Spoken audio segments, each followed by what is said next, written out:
రేపు కాంగ్రెస్ విస్తృత స్థాయి సమావేశం జరగనుంది. గాంధీ భవన్లో మధ్యాహ్నం జరిగే మీటింగ్కు ఏఐసీసీ ఇన్ఛార్జ్ దీపాదాస్ మున్షి హాజరు కానున్నారు. ఇప్పటికే ఆమె ఢిల్లీ నుంచి హైదరాబాద్కు బయలుదేరారు. ఆమెకు ఇన్ఛార్జ్ బాధ్యతలు అప్పగించిన తర్వాత తొలిసారి టీపీసీసీ విస్తృత స్థాయి సమావేశం జరుగుతుంది.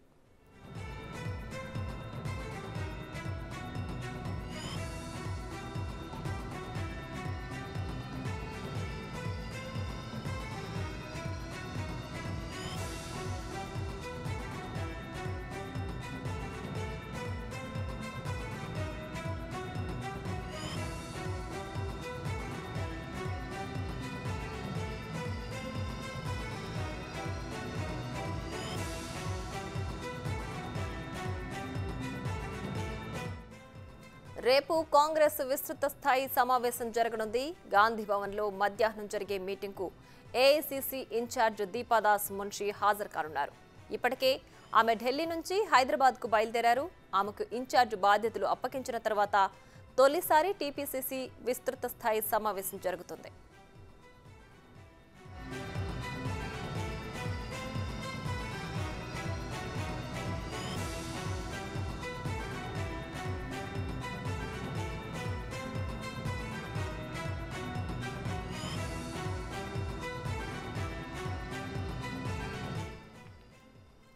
రేపు కాంగ్రెస్ విస్తృత స్థాయి సమావేశం జరగనుంది. గాంధీ భవన్లో మధ్యాహ్నం జరిగే మీటింగ్కు ఏఐసీసీ ఇన్ఛార్జ్ దీపాదాస్ మున్షి హాజరు కానున్నారు.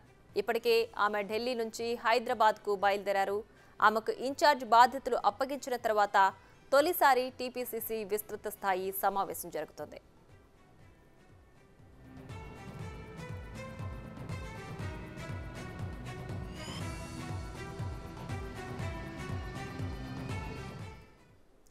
రేపు కాంగ్రెస్ విస్తృత స్థాయి సమావేశం జరగనుంది. గాంధీ భవన్లో మధ్యాహ్నం జరిగే మీటింగ్కు ఏఐసీసీ ఇన్ఛార్జ్ దీపాదాస్ మున్షి హాజరు కానున్నారు. ఇప్పటికే ఆమె ఢిల్లీ నుంచి హైదరాబాద్కు బయలుదేరారు. ఆమెకు ఇన్ఛార్జ్ బాధ్యతలు అప్పగించిన తర్వాత తొలిసారి టీపీసీసీ విస్తృత స్థాయి సమావేశం జరుగుతుంది. దీనికి సంబంధించి మరింత సమాచారం మా ప్రతినిధి రాణా అందిస్తారు.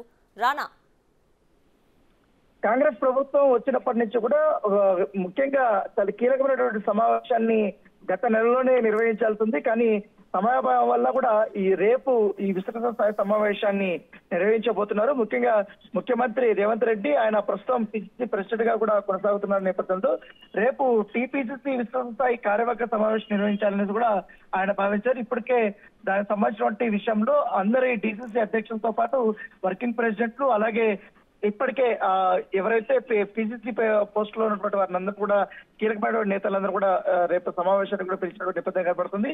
దాంతో పాటు ఎలక్షన్ ముగిసిన తర్వాత కొత్త ఇన్ఛార్జ్ వచ్చారు కాబట్టి హైదరాబాద్ కి ఏఐసీసీ ఇన్ఛార్జ్ గా శ్రీమతి దీపదాస్ మున్షి కూడా నియామకం జరిగింది కాబట్టి ఆమె మొదటిసారి హైదరాబాద్ కి రాబోతున్నారు. కాసేపట్లో ఆమె శంషాబాద్ ఎయిర్పోర్ట్ లో దిగబోతున్నారు. ఆమెకి స్వాగతం పలకడానికి ఇప్పటికే శంషాబాద్ ఎయిర్పోర్ట్ కి మహేష్ కుమార్ గౌడ్ గాని, అంజన్ కుమార్ యాదవ్ గాని, ప్రోటోకాల్ చైర్మన్ ఆర్కర్ వేణుగోపాల్ గాని వీరు ముగ్గురు వెళ్లి ఆమెకి స్వాగతం పలకపోతున్నారు. రేపు ఎందుకంటే ఎలక్షన్స్ కేవలం ఒక 2 నెలల లోపల నేపథ్యంలో పార్లమెంట్ ఎలక్షన్స్ కి ఏ విధంగా సన్నద్ధం అవ్వాలి, అలాగే ప్రభుత్వము పార్టీని ఏ విధంగా ముందుకు తీసుకెళ్లాలో తనకు సంబంధించినటువంటి వ్యూహ రచన అయితే వారు చేయబోతున్నారు. ప్రభుత్వం తీసుకోబోతున్నటువంటి కీలకమైనటువంటి నిర్ణయాలు ఇటు పార్టీ పరంగా కూడా అవి మేలు చేసే విధంగా కూడా పార్టీ కూడా అందరికీ విస్తృత స్థాయి సమావేశాల్లో పాటు విస్తృతంగా ప్రజల్లోకి వాటిని తీసుకెళ్లే విధంగా ప్రణాళికలు సిద్ధం చేయాలనే ఉద్దేశంతో కూడా వారు రేపు చర్చించబోతున్నారు. ఇప్పటికే ముఖ్యమంత్రి రేవంత్ రెడ్డి ఢిల్లీ పర్యటన ముగించుకొని వచ్చారు కాబట్టి ఇప్పుడే కీలకమైనటువంటి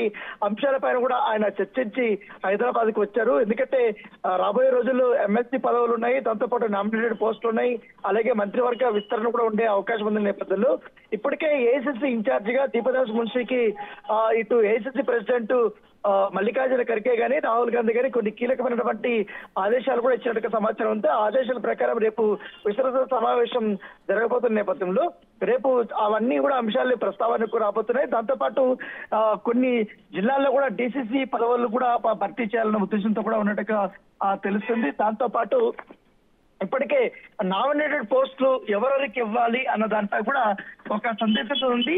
గెలుపు గుర్రాలకి ఈసారి నామినేటెడ్ పోస్టులు ఇవ్వాలని కూడా వారు భావిస్తున్నారు. దాని పక్కగా రేపు ప్రణాళికలు కూడా సిద్ధం చేశారు. దానికే ఇప్పటికే ముఖ్యమంత్రి రేవంత్ రెడ్డి గాని, బట్టి విక్రమార్క గాని, సీనియర్ నేతలందరూ కలిసి పార్లమెంట్ ఎలక్షన్స్ కి రంగం సిద్ధమవుతున్న నేపథ్యంలో ఎవరైతే పార్టీ కోసం గత 10 సంవత్సరాల నుంచి కూడా భారీగా కష్టపడినటువంటి వారు ఉన్నారో వాళ్ళకందరికీ కూడా పదవులు ఇవ్వాలని కూడా వారు భావిస్తున్నారు. ఇప్పటికే లిస్ట్ అవుట్ చేయాలని కూడా వాళ్ళు చెప్తున్న నేపథ్యంలో రేపు ఈ అంశం అనేది ప్రముఖంగా కూడా చర్చించే అవకాశం ఉంది. దాంతోపాటు పార్టీ కార్యక్రమాలు నెక్స్ట్ ఎలా ఉండబోవాలనే దాంతో కూడా వారు చాలా ఇదిగానే చర్చించబోతున్నారు. దాంతోపాటు ఇటు బీఆర్ఎస్ గత 2 రోజుల నుంచి కూడా కాంగ్రెస్ ప్రభుత్వం పైన కొన్ని విమర్శలు చెప్పిస్తూ సోషల్ మీడియాలో భారీ స్థాయిలో కూడా వారి పైన నెగిటివ్ కామెంట్స్ కానీ నెగిటివిటీ అనేది స్ప్రెడ్ చేస్తుంది అనేది కూడా కాంగ్రెస్ నేతలు దృష్టికి వచ్చింది. దానిపై కూడా వారు చర్చించబోతున్నారు.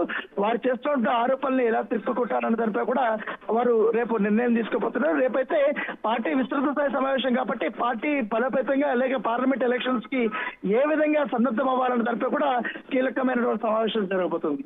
Right Rana, thanks for the updates.